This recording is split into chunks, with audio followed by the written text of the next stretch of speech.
operationally, there are a lot of moving parts like intake, nutrition, supervision, follow up.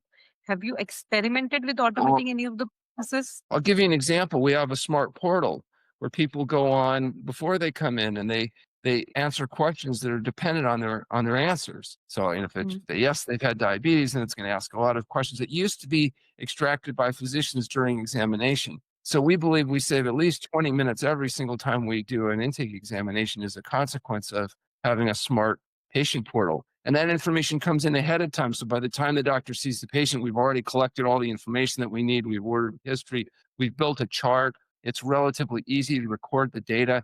The technology also helps us avoid errors, not just in patient tracking, but also you can enter in various laboratory data and symptomatic history and get differential diagnoses generated. So it aids the physician in avoiding misdiagnosis or errors. So I think that the future is going to be strongly dependent on sophisticated and continued development of these technologies. Early on, and we were very frustrating because they took a lot of clicks and they were good for the billing companies. They weren't good for physicians.